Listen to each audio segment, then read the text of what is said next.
अंतर्राष्ट्रीय योग दिवस के उपलक्ष्य में आप सभी के स्वास्थ्य की कामना करता हूं। आदरणीय, आज हम मीमांसा दर्शन पर संक्षिप्त चर्चा करेंगे। इस दर्शन के रचयिता थे महर्षि जैमिनी। मीमांसा दर्शन, जिसे पूर्व मीमांसा भी कहा जाता है, ईसा से कोई 200 से 300 साल पूर्व लिखा गया बताया जाता है। मीमांसा का मतलब होता है जिज्ञासा, अर्थात जानने की इच्छा। मनुष्य की जानने की इच्छा इतनी प्रबल होती है कि कभी भी पूरी नहीं हो सकती। आज जो कुछ भी विकास हो रहा है और भविष्य में होगा, वो सब इस जिज्ञासा के परिणाम ही है। मीमांसा सूत्र षड दर्शन के 5वें दर्शन मीमांसा दर्शन का महत्वपूर्ण ग्रंथ माना जाता है। इसे कुल 16 अध्यायों में विभक्त किया गया है, जिनमें 12 अध्याय क्रमबद्ध है।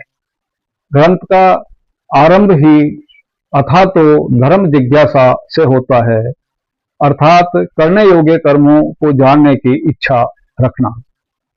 मीमांसा सूत्र में ज्ञान प्राप्ति हेतु 6 साधनों की चर्चा है, जैसे प्रत्यक्ष, अनुमान, उपमान, शब्द, अर्थापत्ति और अनुपलब्धि।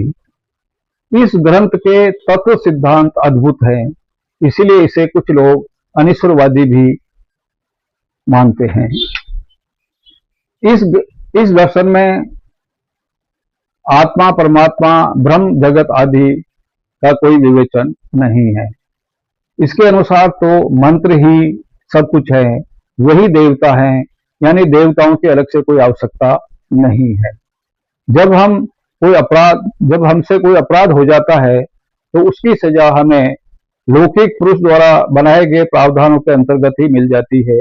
फिर देवताओं की आवश्यकता कहाँ रह जाती है। हम जैसे कर्म करते हैं, वैसे ही फल प्राप्त करते हैं। मीमांसा सूत्र के अध्यायों में ज्ञान का भंडार है, जैसे विधि, स्मृति, अर्थवाद, शिष्टाचार, नामधेय, सामर्थ्य, श्रुति, लिंग, वाक्य, स्थान, पाठ, प्रवृत्ति, विषय, संशय, पूर्व पक्ष, अंतर पक्ष, सिद्धांत आदि का निरूपण इस ग्रंथ में किया गया है। इसमें मोक्ष की अवधारणा भी है। मोक्ष जो मृत्यु से पहले ही जिसकी संभावना है, मृत्यु के बाद किसी मोक्ष का कोई अस्तित्व बचता भी नहीं है। उस अस्तित्व के लिए इसमें 6 प्रकार के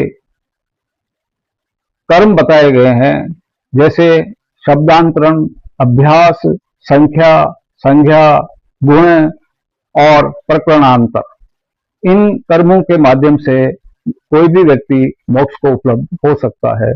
इसी के साथ मीमांसा दर्शन पर, यानी कि मीमांसा सूत्र पर आज की वार्ता समाप्त। आप सभी को सुनने के लिए बहुत बहुत धन्यवाद।